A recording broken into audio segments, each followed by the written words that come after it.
All right, good morning, everybody. Back at the project house, but not without Jaja throwing a big old monkey wrench in my day. Last minute appointment to the ortho for her knee. Good times. So here's the end result. The wall patch, after sanded and everything, after it's painted, you won't even know it was there. All smooth and wiped down. Remember to wipe dust off of anything that's going to get any adhesive. That goes for mortar, paint as an adhesive. Adhesives hate dust. And we still got to do this, but this is in the closet. So that should be a quick sand. Then I'll get set up for paint. And got to run and go get Jaja from her appointment. Drive all the way back right by where I'm at right now. Good times. Alright, y'all. Little break in the action. Like I said, I had to drive Jaja to a last minute orthopedic appointment. Set me back 3 hours. But whatevs. And I had to slip in. Had to mow a few yards, a few properties. Not my most favorite thing to do in the world. It's kind of part of the gig, though. I don't mind it so much on these nice days. It's real nice out right now. Excuse me. Tomorrow it's going to be like 90s and stuff. And then the other job, as you know, is got to paint and whatnot. That can be in air conditioning. But yeah, driving Jaja home. She's even like, can we stop and get breakfast? I'm like, woman, you already got me like half the day shot on this thing that I probably could have just said, no, I gotta go to work. But nobody else is gonna do it. Plus the woman owes me like $1,200 for some work. That's half price. Family discount, but you know, family, they want to get it all for free and then wonder why you don't got any money. Why don't you save? Well, fuck, I gotta make money to save first. But anyways, so she was talking about, so she slacked. She had a knee surgery. She slacked. Threw a nice, old-timer pity party. Attention. Didn't do what she's supposed to do the first couple weeks. And thought that she could get away with avoiding the pain of doing the exercises. And then she goes to the ortho today, and they're just cranking on her. Like, they're like, we got to do it to the point where you're screaming. And I tried to warn her, and told you guys I tried to warn her. I'm like, now that you didn't do it, it's going to be worse, because now you got to break up scar tissue. And then we were talking about pain a little bit. And giving her little pointers about dealing with pain, because she's one of almost everybody who avoids it at all costs.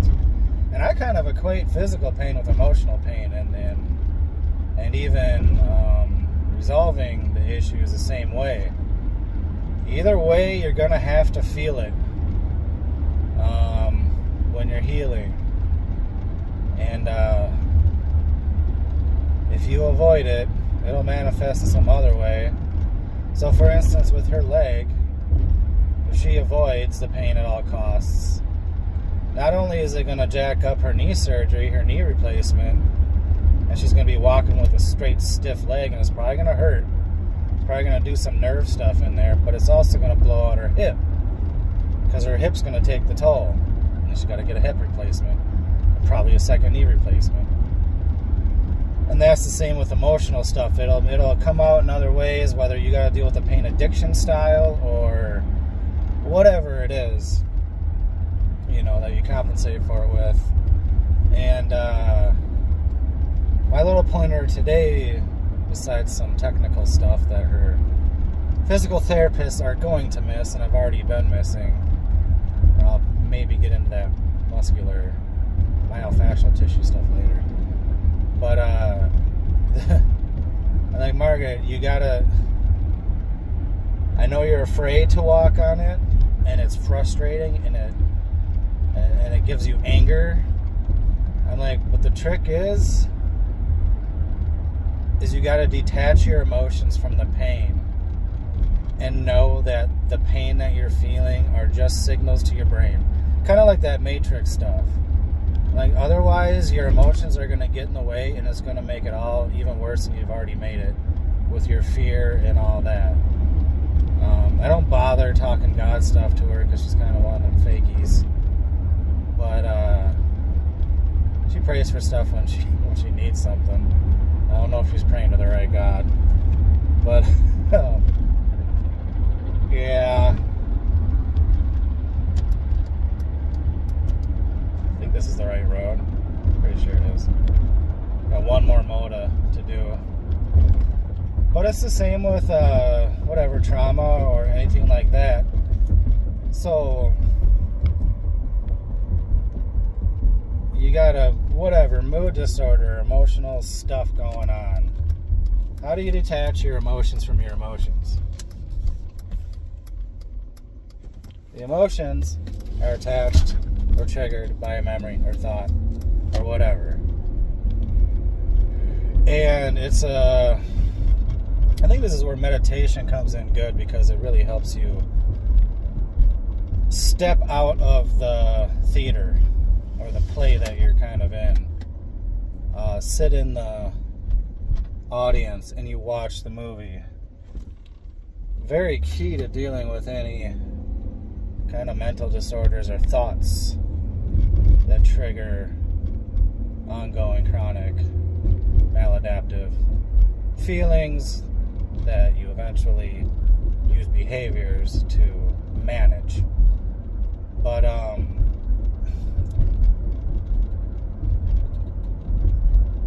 that's the thing. You have to first observe it without the emotional attachment by stepping out of that scene. The scene plays in your head, and instead of reacting to it emotionally, you're like, all right, that bullshit is what's playing. I got to step out of it. I got to watch it. And that alone. And you don't have to do it alone. You got Jesus. You know what I mean? And that's why it's kind of easier to do with, say, a psychotherapist, is you have someone there to go through it with you. But either way, you don't have to do it alone. But yeah, you look at it. You watch your emotional trigger. You take your emotions out of it. And you deal. And when you can turn the valve on and off with your emotions by watching it like that, I hope this is making sense. But when you can turn off your emotional valve on and off, then you can think of stuff. Turn the emotional valve on and feel it. Like, thoroughly feel and absorb all that pain and all that negative shit you're trying to, like, go work off or go do drugs to get it to go away or do whatever. You can feel it, absorb it, let it run through you, let it kick out. Kind of like a cold. You gotta let it run its course, but the more you sit there and just try to dull it all, the longer it stays. And then generally your coping mechanisms become your disease as well. You know, too much medicine. I mean, it's not easy to do. Like I said, that's why you ask for help. Nobody wants to ask for help anymore. And when they do, they want to do it on their own comfortable terms. That's why when I'm kind of doing any mumbo jumbo, like psych talk with people, I'm very gestalt, because they will avoid, they've been avoiding, so they're going to avoid anything that you say. But when I have the opportunity, I pretty much cram it in their brain. So it's in there. Now the choice is there. They know what to do. You know what I mean? With the psych stuff, not everybody really knows what to do. I mean, some people kind of do, and they avoid it. But now that it's in there, now the ball's in your court. You could easily say before, oh, I didn't know. But when I cram it in there, you don't really got a choice. You're like, yeah, I know I'm supposed to do that, but I'm not going to do it. So then in other words, you're choosing to live with it. And most people do, like forever. Most people can never get past that point and mature and grow past it. They're stunted. They're stuck right there because they think that they can't deal with it. But you can. That belief stuff is so horrible when it comes to healing. It's like when, it's so potent. I mean, I know everybody's heard of the placebo effect and blah, blah, blah. Basically, studies show that, like, placebo effect will cure 2/3 of all diseases. It's just belief. And I got a good example with the kiddos, since Isaiah gets sent home all the time. So when they say he's sick and they call you over there, they got him segregated in a special room. He's got an earache and a fever from it or whatever. And, like, the teachers and all the kids in the class are like, you're sick. Go, they keep on telling you you're sick. And, like, it's not every time, but 75% of the time when I pick the kid up, he's like, I am sick. And he's all, oh. And I get him home, and usually it's just a real quick, ear infection, temperature that he had. And the kid runs hot anyways, like me. But the half hour after getting him home, I'm like, you're good, dude. And from that moment on, all evening long, all through the next day, because they send him home for two days, 48 hours or whatever, and he's golden. Nothing's wrong with him at all. Well, once in a while, yeah, he'll be under the weather. That's, like I said, 1/4 of the time he gets sent home. I'm like, would you quit telling this kid he's sick? And I think that happens so much. Everybody's telling you you're sick. And the recovery is so hard. That's a big belief too, especially with addiction. It's so hard to recover. Well, if you think it's going to be that hard, it's going to be that hard, but it isn't that hard. You know what I mean? The hardest part of recovery is getting past that belief that it's hard. But you've been told, I remember back in the day, oh, you're an alcoholic. Like, damn straight I am. I'm 21. Of course I'm an alcoholic. But even the belief back then is it never goes away. Your cravings, all that shit never goes away. Yeah, they do. And you can get rid of them pretty damn quick. Shit, read my books. Simply-sober.com. It ain't that complicated once you understand it. But no, the belief is, yeah, they stay with you forever. Here, take these drugs to get off drugs. You got a mood-altering substance problem. We got better mood-altering substances. You got this disorder, and you're probably born with it. It's chemical imbalance. Even though we don't really know anything about the balance of chemicals. So we're going to give you more chemicals. What the fuck? Alright, I'll get back to you in a minute. Alrighty. Got a little delayed today. But we're back in the room. We are ready to rock tomorrow. We're all prepped up, planned out, whatever. Everything is taped up. All the plates are off. Bam. So when I'm doing this, where's my knife?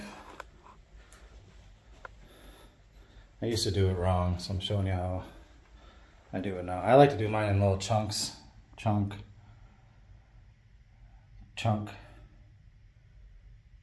It's just chunks, just little 2-foot chunks. And I get it on there, I get it tight.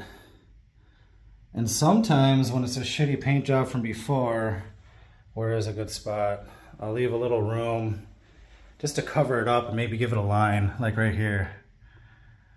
So I'll paint right over that, and it'll look like I made a mistake, but at least it'll look better. And then I'll put the tape on. I'll go like that with my finger, then I'll take the knife. And then I'll even go like this and get it to go right behind the mold or the baseboard. So this is all ready to rock.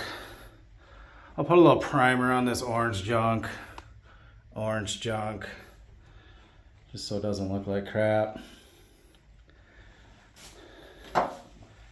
Before I do that in the morning, it's gonna take 2 coats. I've got it all prepped up and ready to rock on this tile because carpet's coming in next week. I don't feel like being rushed.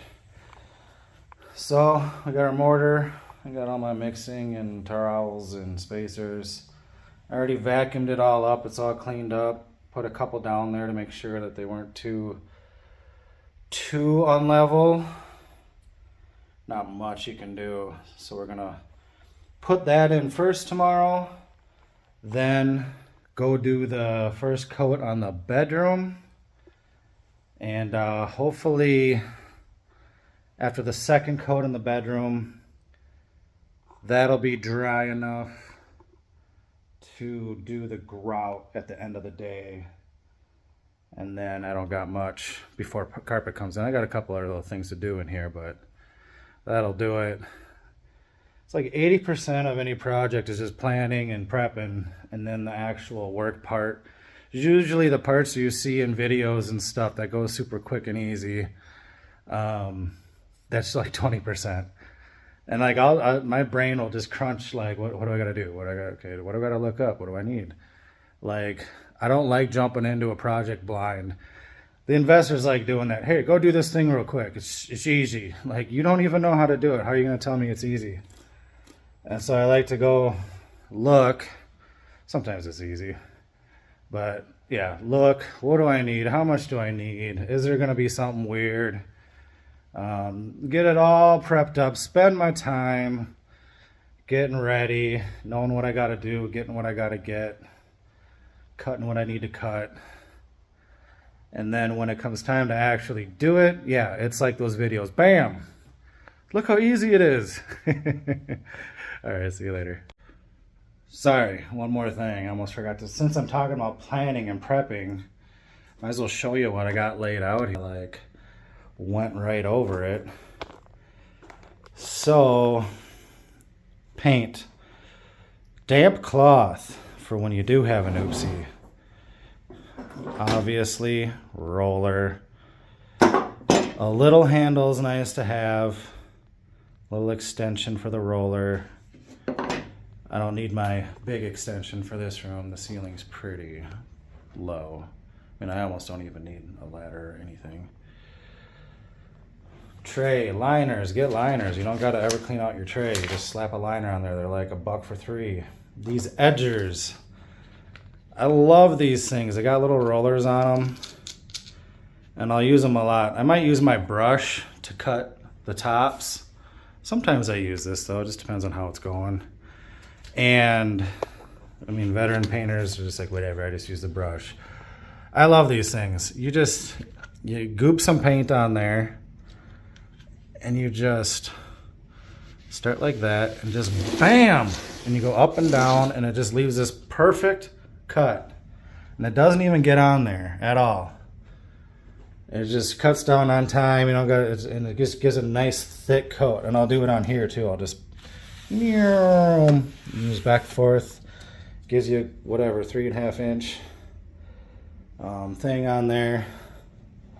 Let's see what else we got. This little guy. Sorry for the shoddy camera work. I should probably work on that.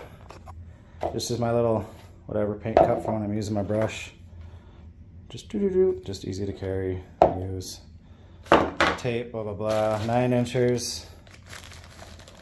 This is 3/8. It's kind of the general 3/8 smooth to semi-smooth. I mean, unless you want like a really slick surface, but this has got some texture, so we'll use the semi-smooth. See, there's some texture in there, and it just holds more paint, and you're not dipping in the paint forever. We got our whole bucket here with other handy dandies, little sanding blocks. Spin the paint, boop, boop, boop, boop. Put it into your drill. There's all tons of, you just collect it. I mean, if I need a brush, there's a brush. If I want to do a little roller somewhere, and I didn't get it already, bam, I got a little roller. I mean, you just collect it, grab a tube or a tub, chuck it all in there.